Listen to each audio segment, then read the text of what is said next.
Hello दोस्तों। जैसा कि हम चर्चा कर रहे थे इंडियन पॉलिटी के बारे में।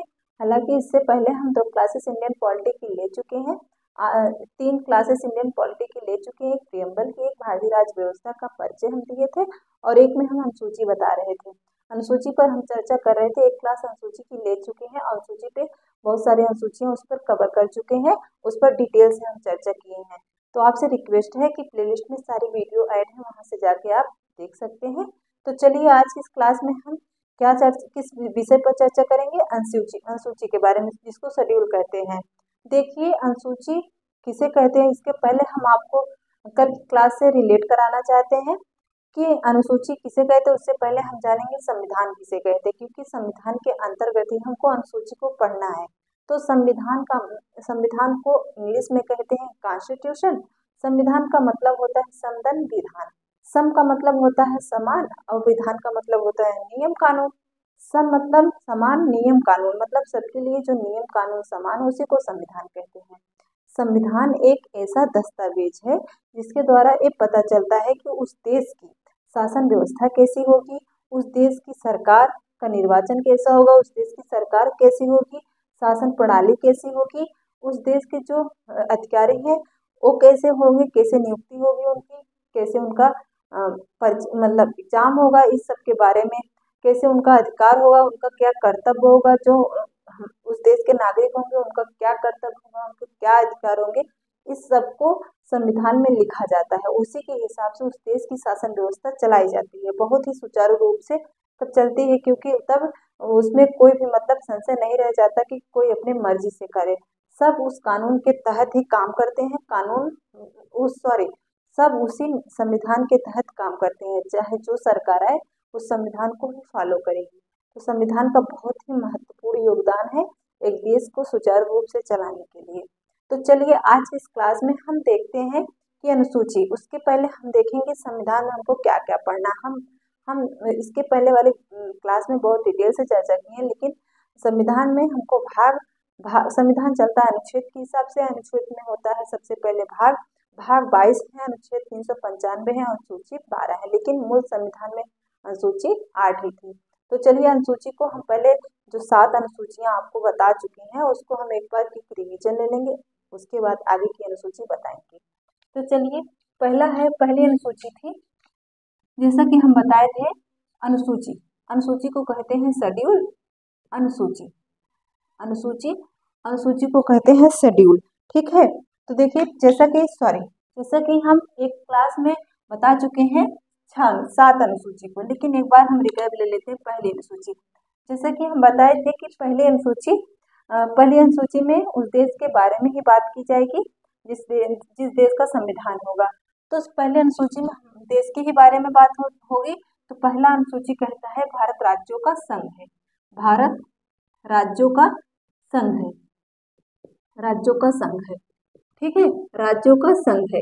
इसमें कहा गया कि 28 राज्य हैं और 8 केंद्र शासित प्रदेश हैं। ठीक है, 28 राज्य हैं और 8 केंद्र शासित प्रदेश हैं। तो पहली अनुसूची में कहा गया कि भारत राज्यों का संघ है। इसमें 28 राज्य होंगे, 8 केंद्र शासित प्रदेश होंगे। संघ को हम बताए कि यूनियन कहते हैं, जिसे कॉन्फेडरेशन, फेडरेशन, यूनियन, तीनों में हम डिटेल से इसके पहले वाली वीडियो में चर्चा कर चुके हैं। तो यहाँ पर हम ज्यादा टाइम नहीं लेंगे, क्योंकि आगे की भी अनुसूची बतानी है। लेकिन संघ का मतलब होता है यूनियन। यहाँ पर थोड़ा सा जान जाइए। यूनियन का मतलब होता है कि इस देश में, मतलब भारत राज्यों का संघ है, कई राज्य मिलकर एक देश का निर्माण किए हैं। तो इसका मतलब है ये संघ पर सिग्नेचर किए हैं। यहाँ से कोई भी राज्य अलग होकर के किसी दूसरे देश में नहीं मिल सकता या अपना कोई अलग देश नहीं बना सकता। आंतरिक टूट फूट चाहे जितनी हो सके, एक राज्य से 2 राज्य हो सकते हैं लेकिन अलग नहीं हो सकते। इसी को यूनियन कहते हैं। तो भारत यूनियन है। ठीक है। तो यूनियन का मतलब आप समझ गए। 8 राज्य है, 28 राज्य हैं, 8 केंद्र शासित प्रदेश है। देखिए, केंद्र शासित प्रदेश क्यों बनाए जाते हैं? केंद्र शासित प्रदेश इसलिए बनाए जाते हैं, उस क्षेत्र को बनाए जाते हैं जो राजधानी से दूर हो, जो आकार और जनसंख्या में छोटे हो, और जो राष्ट्र के महत्व के हिसाब से बहुत ही इम्पोर्टेंट हो, राष्ट्रीय महत्व हो उनका। इसी पर्पज से केंद्र शासित प्रदेश बनाए जाते हैं। पहला फिर से सुन लीजिए केंद्र शासित प्रदेश इसलिए बनाए जाते हैं, उस क्षेत्र को बनाए जाते हैं जो राजधानी से दूर हो, जो आकार और क्षेत्रफल में जनसंख्या में छोटे हो और जिसका राष्ट्रीय महत्व हो। ठीक है, उसी को केंद्र शासित प्रदेश बनाए जाते हैं। आप अगर नहीं समझ पा रहे हैं तो आप मैप उठा के देखिएगा, तो आप देखेंगे जहाँ जहाँ पर यूनियन टेरिटरी है, जहाँ जहाँ पर केंद्र शासित प्रदेश है, वो राजधानी से दूर है, उसका राष्ट्रीय महत्व है और वो आकार में छोटे हैं। आकार में मतलब जनसंख्या और क्षेत्रफल में। तो इस प्रकार इसको हम डिटेल से बताएं, इसलिए ज़्यादा टाइम नहीं लेंगे। अगला हम देखते हैं नंबर 2। नंबर 2 में था वेतन एवं भत्ते। नंबर 2 में था वेतन एवं भत्ते।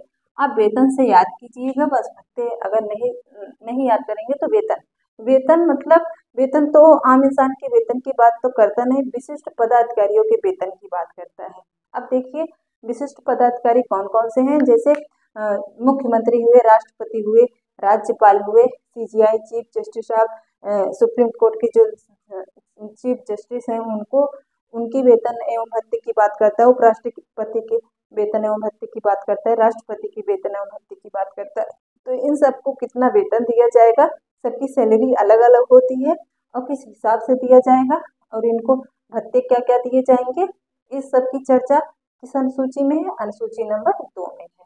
आगे बढ़ते हैं बिना टाइम वेस्ट किए। तीसरा शपथ। अब देखिए शपथ भी किसी आम इंसान को तो दिलाई नहीं जाती, शपथ भी विशिष्ट पदाधिकारी ही लेते हैं। तो विशिष्ट पदाधिकारियों में कौन, इसमें इस बात की चर्चा की गई है, अनुसूची नंबर 3 में इस बात की चर्चा की गई है, इस बात को मेंशन की गई है कि विशिष्ट पदाधिकारियों को शपथ कौन दिलाएगा।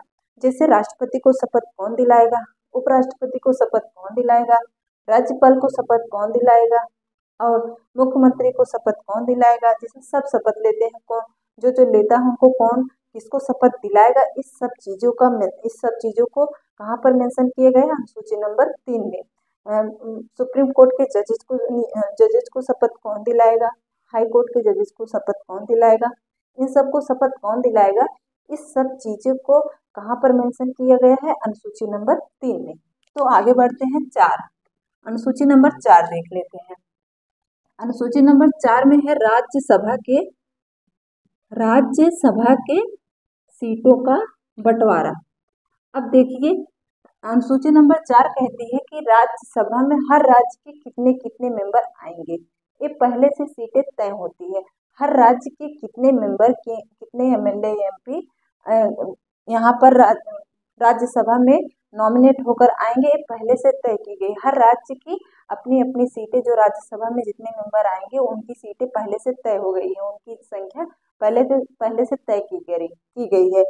तो इन सब चीजों को जो तय की गई है, जो राज्यसभा की जितनी सीटें हैं किस राज्य को कितनी मिलेंगी, इसको कहाँ पर मेंशन किया गया है, अनुसूची नंबर 4 में। तो चौथी अनुसूची कहती है राज्यसभा हर राज्य के कितने राज्यसभा की कितनी सीटें हैं हर राज्य में, इसको अनुसूची नंबर 4 में बताया गया है। अब अनुसूची नंबर 5 देख लेते हैं। अनुसूची नंबर 5 एससी और एसटी को विशेष प्रावधान की बात करती है। तो पहले हम जान जाते हैं एससी किसे कहते हैं, एसटी किसे कहते हैं। इसको कहते हैं एससी को शेड्यूल कास्ट, इसको कहते हैं शेड्यूल ट्राइब। अनुसूचित जात, इसको कहते हैं अनुसूचित जाति, ठीक है, और इसको कहते हैं अनुसूचित जनजाति। अब देखिए अनुसूचित जनजाति, अनुसूचित जाति किसे कहते हैं, अनुसूचित जनजाति किसे कहते हैं। जो अनुसूचित शेड्यूल कास्ट होते हैं, जो अनुसूचित जनजाति होते हैं, उनका वो गांव में ही रहते हैं, मतलब हमारी तरह उनका रहन सहन, खान पान, पहनावा, लैंग्वेज और उनका जो कल्चरल है सब हमारे जैसा ही, बस फर्क इतना है कि वो दलित है। दलित मतलब जिस पर अम्बेडकर जी ने भी बहुत काम किया, दलित उनको कहते हैं जो समय के हिसाब से उनको बहुत प्रताड़ित किए गए, उन पर अत्याचार किए गए, उनको बहुत दबाया गया। तो उनको बराबर का दर्जा देने के लिए, उनको समान अधिकार देने के लिए, उनके उनका विकास करने के लिए और समाज की मुख्य धारा से उनको जोड़ने के लिए उनको स्पेशल स्थान दिया गया। कहाँ पर, अनुसूची नंबर 5 में। उनका विकास करके उनको भी सबके समान बराबर करने के लिए उनको अनुसूची नंबर 5 में जगह दी गई। अब देख लेते हैं अनुसूचित जनजाति किसे कहते हैं, शेड्यूल ट्राइब किसे कहते हैं। अनुसूचित जनजाति उसे कहते हैं जिनका पहनावा ओढ़ावा, जिनकी लैंग्वेज, जिनकी कल्चरल, जिनका रहन सहन, जिनका खान पान हमारी तरह बिल्कुल नहीं था। वो हमारी तरह गांव में नहीं रहते थे, शहर में नहीं रहते थे, वो जंगलों में पहाड़ों में रहते थे।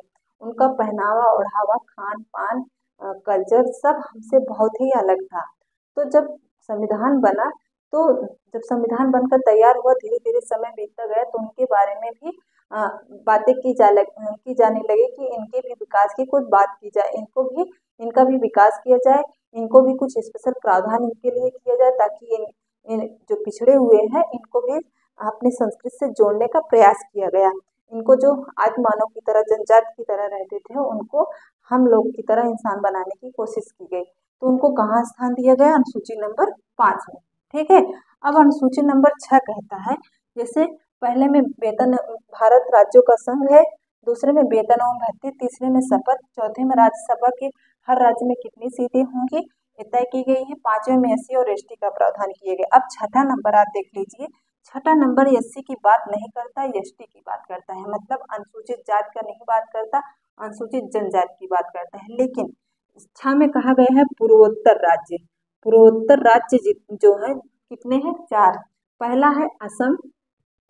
असम एक जनजाति है, असम, मेघालय, त्रिपुरा, मिजोरम। ठीक है, त्रिपुरा, मिजोरम, ये जो 4 राज्य हैं, इनके ये बहुत ही पिछड़े हुए राज्य थे। क्यों पिछड़े हुए थे? क्योंकि यहाँ पर जनजातियां ज्यादा रहती थी और इनका विकास बहुत कम हुआ था। ये आर्थिक रूप से, सामाजिक रूप से, हर तरीके से बहुत पिछड़े हुए थे। क्यों पिछड़े हुए थे? ये जो पूर्वोत्तर राज्य है, असम, मेघालय, त्रिपुरा, मिजोरम, जो असम, मेघालय, त्रिपुरा, मिजोरम, ये चारों राज्य हैं, यहाँ पर प्राकृतिक आपदाएं बहुत आती थी, यहाँ पर जंगल पहाड़ बहुत थे, यहाँ पर जनजातियां बहुत निवास करती थी। तो सब तरीके से बहुत ही पिछड़े हुए इलाके थे।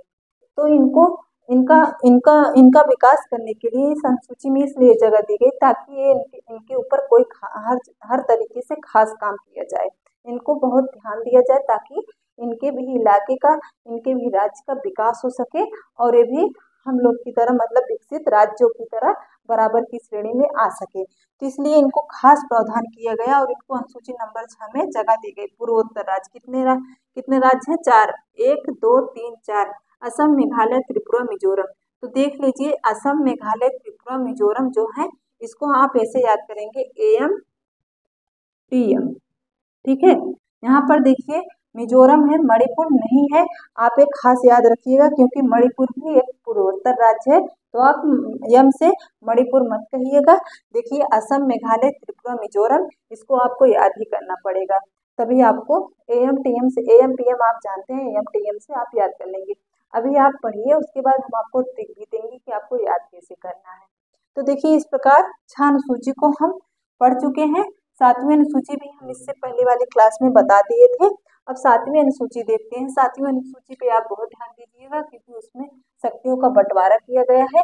देखिए शक्तियों का बंटवारा जो किया गया है उसको आप बहुत ध्यान से देखिएगा, क्योंकि एग्जाम में बहुत ज्यादा पूछा जाता है। तो अनुसूची नंबर 6 हो गई।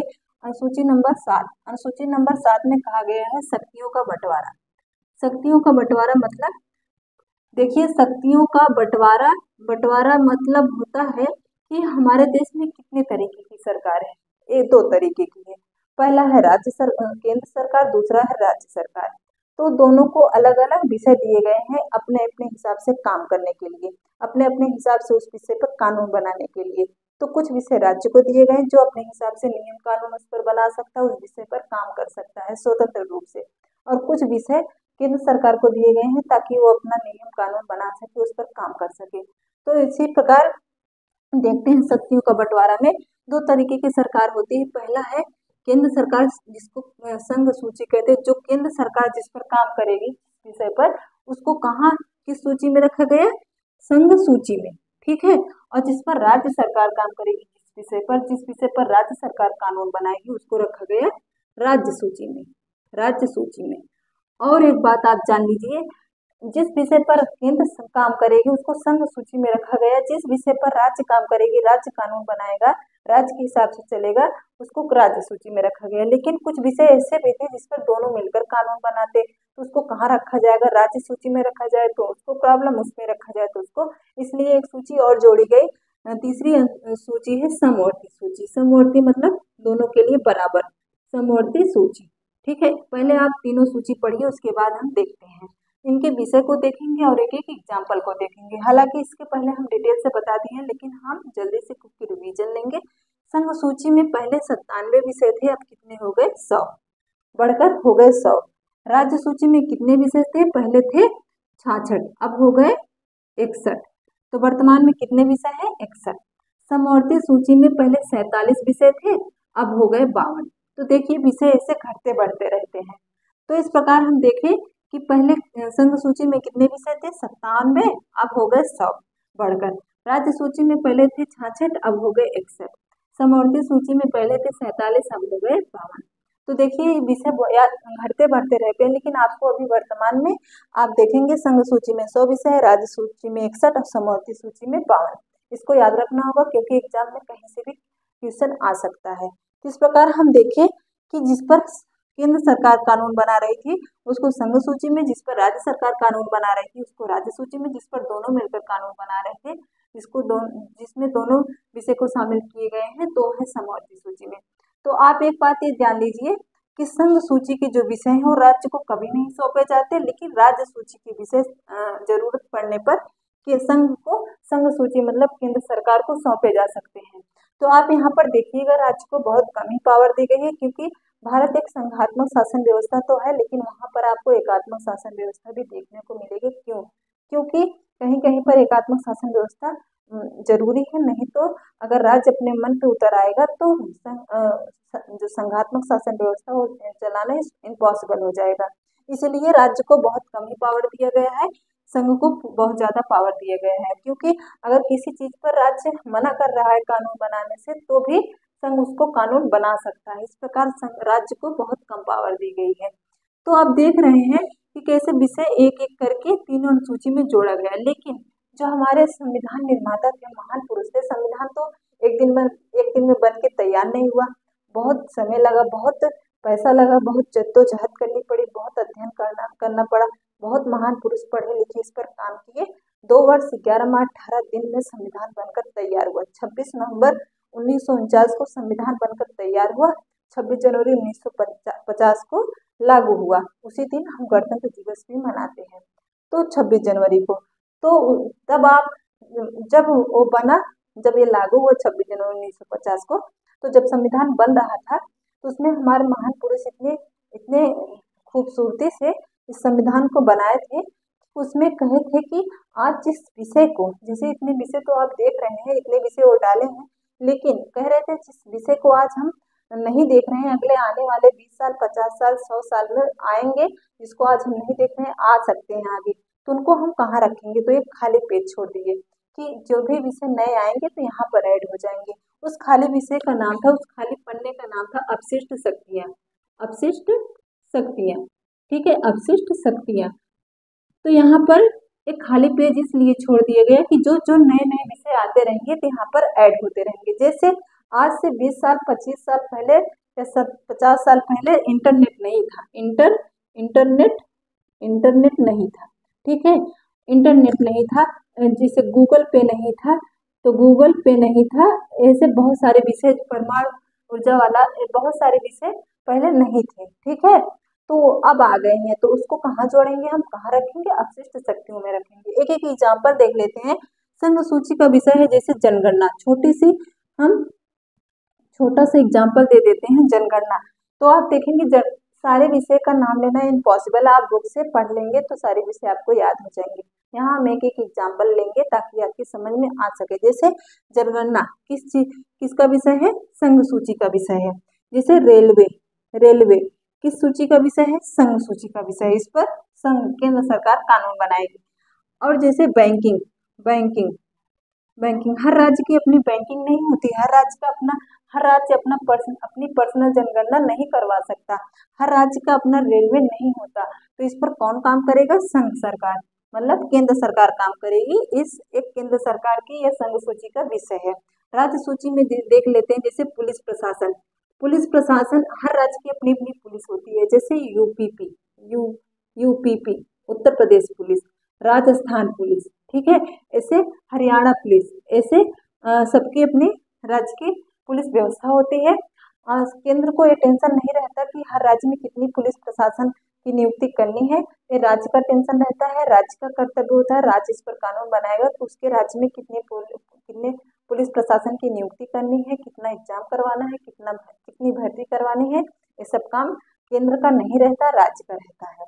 तो ये पुलिस प्रशासन किसका विषय है? राज्य सूची का। समवर्ती सूची में जैसे हुआ शिक्षा।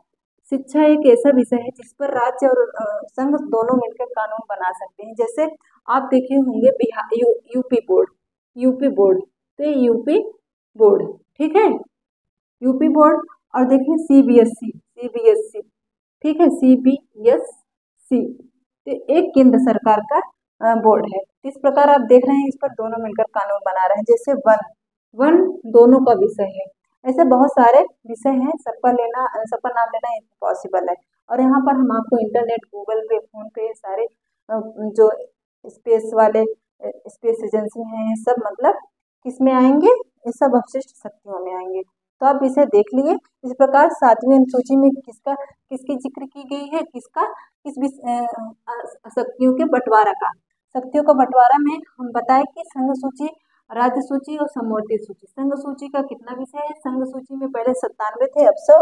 राज्य सूची में कितने विषय हैं? राज्य सूची में पहले 66 थे, अब हो गए 61। और समवर्ती सूची में पहले 47 थे, अब हो गए 52।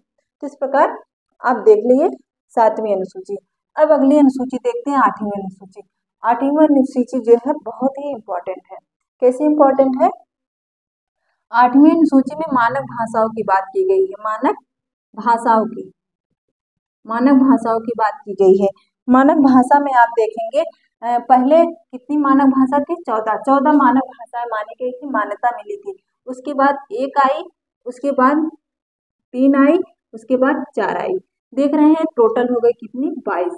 तो वर्तमान में पूछेगा, मूल संविधान में पूछेगा तो आप कहेंगे 14 मानक भाषाओं का उल्लेख था, 14 मानक भाषाओं को स्थान मिला था 8वीं अनुसूची में। लेकिन अब वर्तमान में 22 मानक भाषाओं को स्थान मिला है। तो देखिए जो प्लस का निशान आया है, ऐसे नहीं आया है। हमारा जब हम संविधान में जो संशोधन करते हैं, संशोधन करने की प्रक्रिया बहुत लंबी होती है। ऐसे ही नहीं जब मन कहा संविधान बदल दिए। संविधान में कुछ भी जोड़ना, कुछ भी हटाना इतना आसान नहीं होता, बहुत ही मुश्किल होती है, बहुत जद्दोजहद करनी पड़ती है, बहुत दिन तक बैठकें होती है, उस पर बहस होता है, तब जाकर कहीं वो सही होता है तो कानून बनता है उस पर। जब कानून बन जाता है तो वहां पर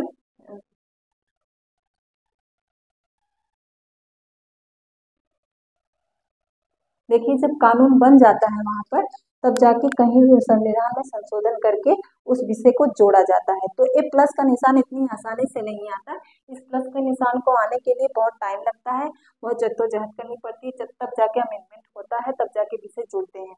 तो आप देख रहे हैं पहले तो 14 मानक भाषाएं थी, इसको हम डिटेल से बता दिए थे, लेकिन आप फिर से देख लीजिए। एक आई सिंधी आई।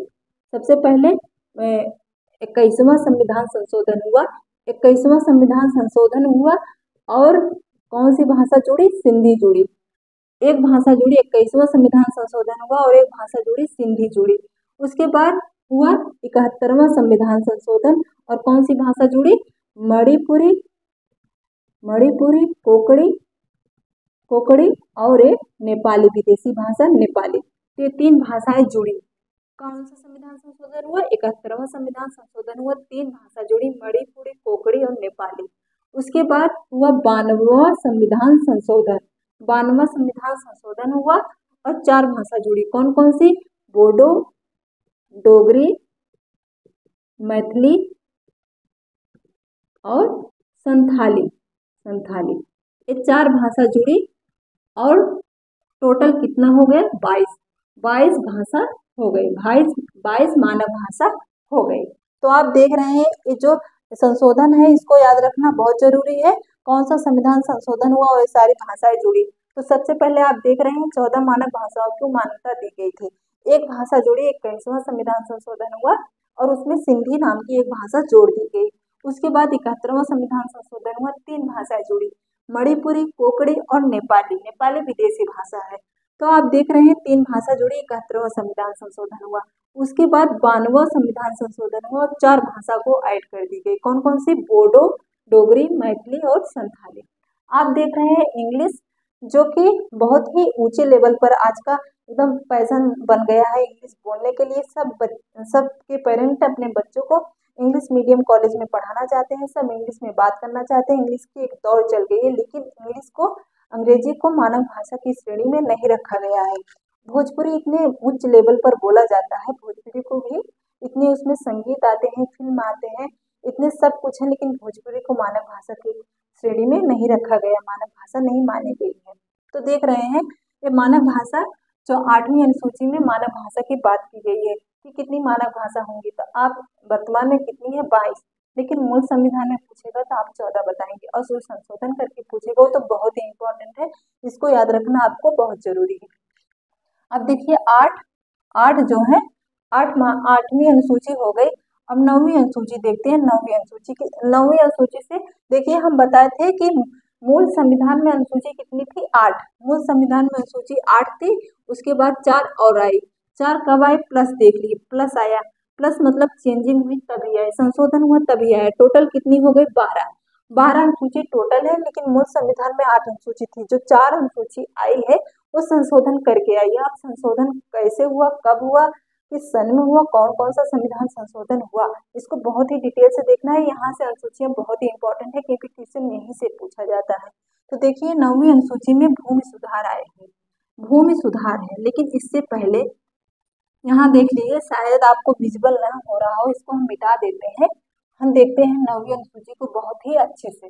9वीं अनुसूची क्या कहती है? 9वीं अनुसूची कहती है भूमि सुधार से संबंधित है, भूमि सुधार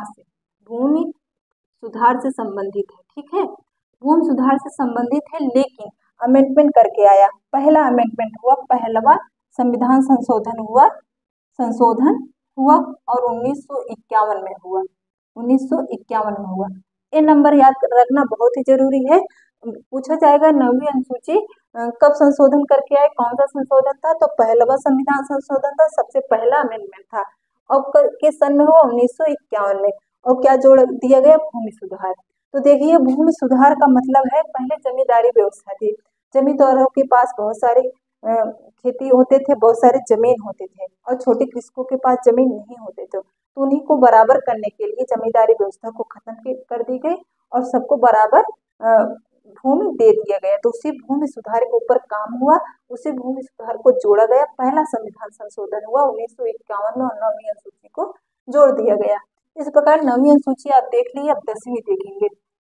10वीं कब हुआ? 1985 में हुआ, 1985 में हुआ। और कौन सा संविधान संशोधन था? 92वां संविधान संशोधन, ठीक है, 92वां संविधान संशोधन था। और कितनी 1985 में हुआ। कौन सी अनुसूची को जोड़ा गया? 10वीं अनुसूची को। 10वीं अनुसूची में दल बदल संबंधी प्रावधान किए गए। दल बदल संबंधी प्रावधान आप सोचेंगे किसे कहते हैं? तो दल बदल संबंधी प्रावधान ये थे कि पहले जब इलेक्शंस होते थे तो जो पार्टी हार भी जाती थी तो अगली पार्टी के एमपीज को, एमएलए को खरीद लेती थी और खरीद करके अपनी सरकार बना लेती थी। इससे बहुत ज्यादा भ्रष्टाचार होता था। इस पर राजीव गांधी जी ने काम किया और इस अनुसूची में 10वीं अनुसूची को जोड़ा और उसमें ये दल बदल संबंधी ये प्रावधान कर दिया गया कि चुनाव होने से पहले कोई भी पार्टी किसी भी पार्टी में जाके मिल सकती है, किसी भी पार्टी में जा सकती है। जब तक नॉमिनेशन ना हुआ तब तक आप किसी भी पार्टी में जा सकते हैं, लेकिन नॉमिनेशन होने के बाद आप पार्टी को चेंज नहीं कर सकते। हालांकि इसमें चेंजिंग होती है, लेकिन वो एक दूसरी प्रक्रिया से होती है। जैसे 80% सदस्य अगर एक पार्टी के हैं और दूसरी पार्टी में जाना चाहते हैं तो आराम से जा सकते हैं, लेकिन उसके लिए दूसरा प्रावधान किया गया। दल बदल संबंधी जब हम कानून बताएंगे डिटेल से, बहुत अच्छे से बताएंगे। अभी यहाँ पर आप इतना ही जान जाइए कि अगर चुनाव होने से पहले कहीं किसी भी पार्टी में आप जा सकते हैं, लेकिन नॉमिनेशन होने के बाद आप किसी पार्टी को चेंज नहीं कर सकते। 21 अनुसूची में जोड़ा गया, 10वीं अनुसूची में 1985 में 92वां संविधान संशोधन हुआ। इस प्रकार 10वीं अनुसूची को जोड़ दिया गया। अब दल बदल संबंधी जो प्रावधान किए गए, दल बदल संबंधी जो कानून बनाए गए, किस अनुसूची में जोड़ा गया? 10वीं। अब देखते हैं 11वीं अनुसूची और 12वीं अनुसूची बहुत ही इम्पोर्टेंट है। ये दोनों जो अनुसूची है लगातार अमेंडमेंट हुआ, जोड़ा गया। जैसे 72वां संविधान संशोधन, इसको कहते हैं 73वां संविधान संशोधन। ठीक है, देखिए इसको 72वां संविधान संशोधन, इसको 73वां संविधान संशोधन, दोनों लगातार जोड़े गए। कब किया गया? 1992 और 1993। 1992 में 72वां संविधान संशोधन हुआ। किसको जोड़ा गया? पंचायती राज व्यवस्था को, पंचायती राज व्यवस्था को, पंचायती राज व्यवस्था को। और इसके साथ इसको देख लेते हैं, 1993 73वां संविधान संशोधन हुआ और नगर पालिका को जोड़ा गया। नगर पालिका या नगर निगम संबंधी प्रावधान किए गए। अब इस दोनों को देखते हैं कि पंचायती राज व्यवस्था किसे कहते हैं, नगर निगम या नगर पालिका किसको कहते हैं।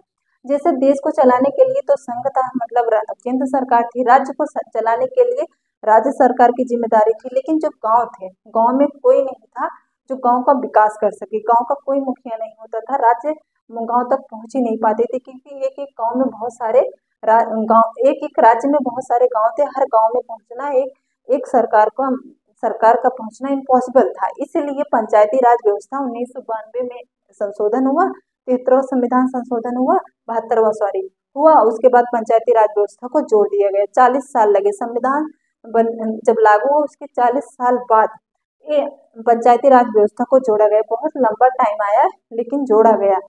ये क्यों जोड़ा गया? क्योंकि महात्मा गांधी ने इस पर बहुत ज्यादा जोर दिया था, इसलिए जोड़ा गया, ताकि गांव का भी विकास हो सके। गांव का एक मुखिया हो जो गांव को, बस गांव को ही देखे और गांव का विकास करे। तो देखिए, राज्य को तो राज्य सरकार संभाल रही थी, केंद्र को केंद्र सरकार, राज्य और गांव को संभालने के लिए पंचायती राज व्यवस्था को लाया गया। तो देखिए, पंचायत कहीं कहीं एक एक गांव के एक एक पर्सनल प्रधान होते हैं, एक गांव का एक मुखिया होता है। लेकिन जैसे बिहार आप देख लेंगे कि 14-15 गांव का एक मुखिया होता है।